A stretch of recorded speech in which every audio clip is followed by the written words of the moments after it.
కొత్త సచివాలయ నిర్మాణ ఖర్చు ఎంతనేది ఎట్టకేలకు తేలింది. అనుకున్న దానికంటే వ్యయం రెట్టింపైనట్లు స్పష్టమైంది.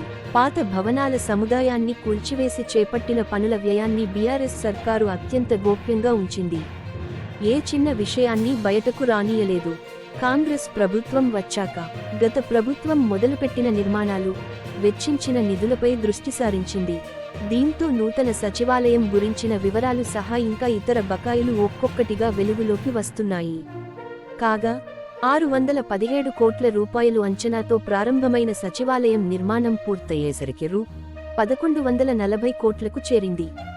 ఈ మేరకు రోడ్లు భవనాల శాఖ అధికారులు నివేదించగా ప్రభుత్వం విస్మయం వ్యక్తం చేసినట్లు తెలిసింది. సంబంధిత నివేదికను అధికారులు మంత్రి కోమటిరెడ్డి వెంకటరెడ్డికి కూడా అందించారు.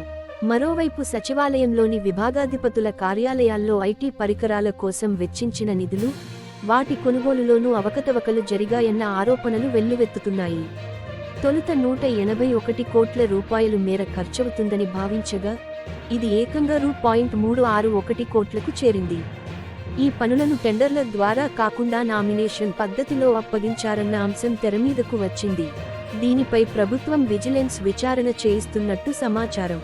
కాగా సచివాలయ నిర్మాణ ఖర్చు రూ. 1140 కోట్లకు చేరిందన్న విషయాన్ని ఆంధ్రజ్యోతి గతంలోనే చెప్పింది. సచివాలయం ఖర్చు డబుల్ శీర్షికన మార్చి 24న కథనాన్ని ప్రచురించింది. మరోవైపు సచివాలయం, 125 అడుగుల అంబేడ్కర్ విగ్రహం, అమరవీరుల స్మారక స్తూపం, జిల్లాల్లో సమీకృత కలెక్టరేట్లు సహా పలు నిర్మాణాలకు 3740 కోట్ల రూపాయలు ఖర్చు కాగా రూ.